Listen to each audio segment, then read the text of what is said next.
క్యాజువల్గా ఏంటంటే మ్యాచెస్ చూస్తూ ఉన్నాము. ఇది ఏంటంటే యాక్చువల్లీ నాకు ఒక 1.5 year క్రితం వచ్చిన మ్యాచ్ ఇది.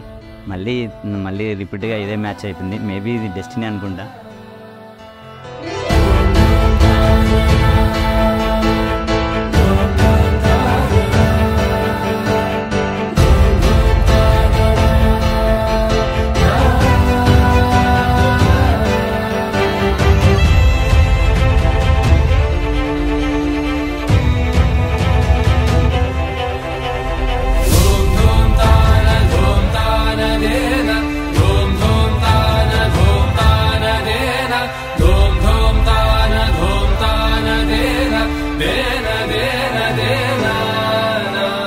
ఇప్పుడు యాక్చువల్లీ ఇంట్లో ఉన్నది చివరి వెడ్డింగ్.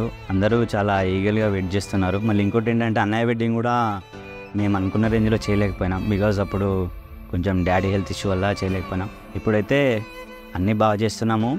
నేను ఈరోజు స్టేజ్లో ఉండడానికి మెయిన్ మా parents. So thank you daddy mummy.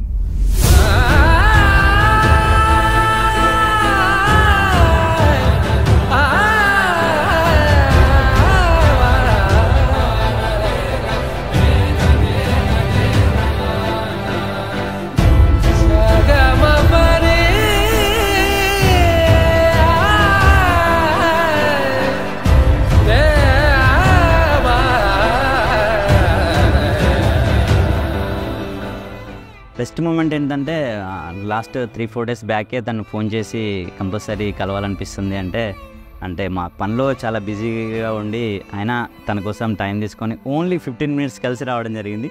But that moment is very happy, unforgettable moment అనుకోవాలి అది.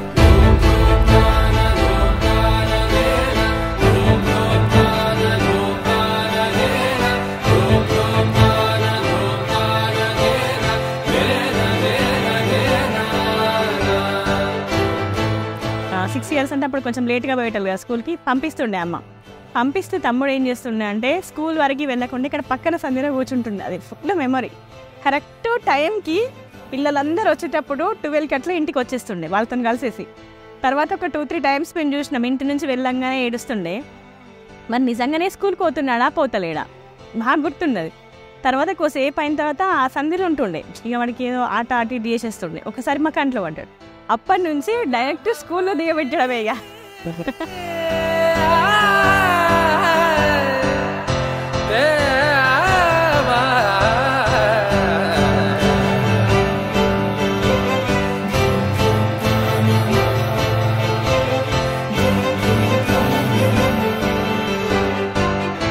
ఓకే మౌనిక, వర్రీ కావాల్సిన అవసరం లేదు.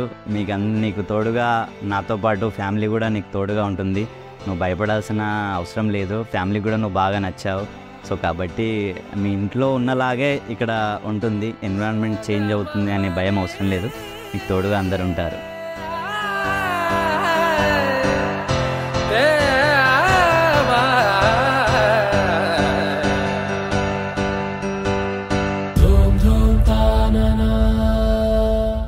Dum dum ta na na, dum dum ta na na.